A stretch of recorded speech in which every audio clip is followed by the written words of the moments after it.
Welcome back, Hive Scum, to the planet of Necromunda. And in case you missed it, I did a video explaining the setting over on YouTube. It's in the link down below.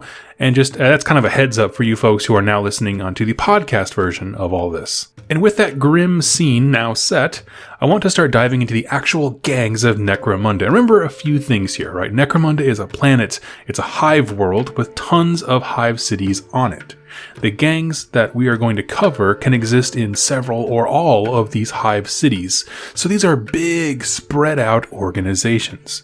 In some hives, a particular gang may be in supremacy, while they barely have a hold in others. Even in the limiting scope of Games Workshop keeping this to a single planet, there is plenty of narrative room for you to write a very unique gang.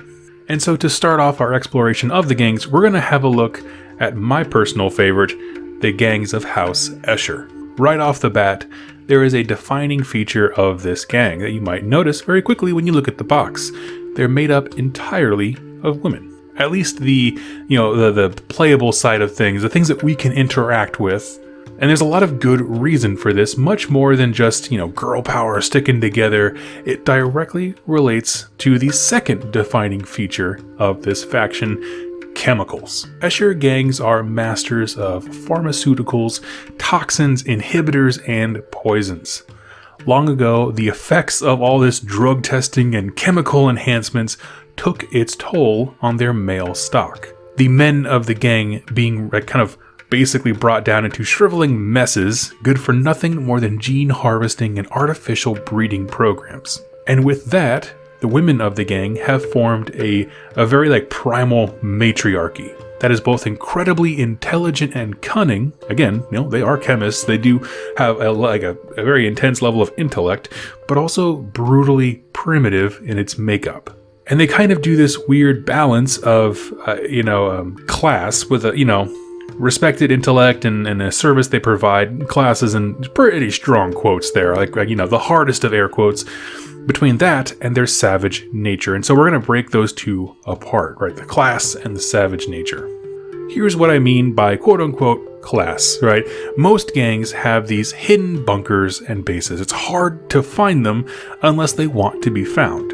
But Escher gangs are pretty upfront and bold about their locations, thinly hiding, their offices, I guess you could say their headquarters, in the backs of pharmacies, brothels, upscale establishments, rubbing shoulders and making deals with the kind of pseudo-nobility of the underhive, right? The richest of all the poor people. The rich boys and girls want party drugs and poisons for their political rivals, and the gangs of Escher are right there to meet their demands in spades. Because remember what we talked about in the introduction video, these are not just roving gangs that just bump into each other for no reason. They have work. They all perform services. The balance of those services is what maintains a hive's, ecosystem, politically speaking. So an Escher gang may be selling strength enhancement drugs to the Goliath gangs in order to procure some resource of their own, acting as kind of a, sketchy, legitimate pharmacy business, but also doing back corner deals with the nobility to make sure that they have everything they need to stay in power. And this lack of manpower, emphasis on man in that one, right? And all the dealings with the upper class and sort of this legit drug business, that kind of thing, may make them seem like these delicate flowers among the gang of Necromunda. But nothing could be further from the truth. And now we're going to start transitioning into that, we're moving away from the socially acceptable, classy, quote unquote, part and move into the more brutal stuff, right? There's a boldness and a confidence that is required to run the rackets that they do. And this confidence they have is based on absolutely being savage in a fight. And so, like I said, we talked about the lighter side, now let's get more brutal. As befitting their specialized skills, Escher gangs can bring incredible weapons to a brawl, ranging from weapons that have syringes built inside of them with poisons, so they can inject people as they stab them. They have envenomed blades, and also the chem thrower, which is, imagine a fire hose that just douses people with deadly chemicals.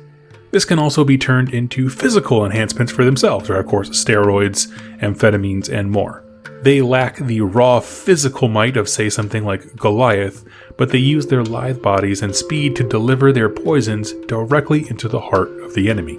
So that's like a general feel for how they fight, but in Necromunda, it's not just about being able to fight. It's making a point, right? It's displaying to others that you can fight. It's a very primal civilization that they have here. And to that end, Escher gangs will regularly capture opposing gang members, use them as test experiments for their drugs and toxins, make a spectacle of slow-acting and painful poisons that were inflicted upon their prey.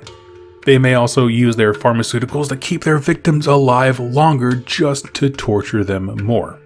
And that's how you make a stand in Necromunda, right? It's part having the skills to survive, but just as important is having the ability to display that strength.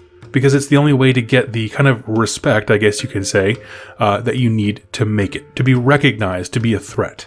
Now, talking about their organizational structure just a bit here. As I said before, they are a matriarchy, and authority is based on your achievements for the gang as a whole, but also how much respect and support you can garner from your peers. So for example, if one ganger stands out, right, through fighting, through, really well running a chemical operation, to finding new income sources, taking territory, if they stand out, they can leverage that achievement to build a little cult of personality around them. Other gangers will naturally follow their lead. You have to be dangerous and cunning and charismatic to get ahead. You need to stand out in both deed, your accomplishments, and appearance, which is why a lot of these gangers have such bold looks, right? Bright colors, crazy hair, large, noticeable weapons. That's their leader standing out and crafting an image for this little cult of personality, and all the gangers below her want to emulate her. And by doing so, you can build a following. The bigger your following, the more troops will flock to you. The more troops you have, the bigger the deeds you can accomplish, and theoretically this cycle just kind of snowballs up and up and up. And pretty much until you bite off more than you can chew and die, or some other Escher ganger is on the same path and knocks you off, like assassination style, and doing that to get the attention of the matriarch, this will keep going. And as your leader is growing in popularity and deed, there kind of develops a mythos around him. Like I said, a cult of personality. So I'll give you an example of this. One such example they give in the book is, I believe her name is Ain Shivergloom of the Hive City Temenos. And she was known for wearing this loud, clashing colors, covered in feathers like real ones, so they're incredibly rare and valuable. And she was the architect behind the Hab 23 dome collapse. So imagine a domestic terror attack that annihilated upwards of 10,000 innocents. This is a Hab zone, so it's just housing developments basically. And she did all of that to take out one of her rivals. So 10,000 lives paid for her to remove a single rival. Not an enemy ganger, just another Escher. Their cruelty and lack of concern for life cannot be understated. And that's what I mean when I said at the top, right? This mix of this kind of pseudo-elegance and savagery. And so now I want to transition. My favorite part of these videos is talking about why is this cool.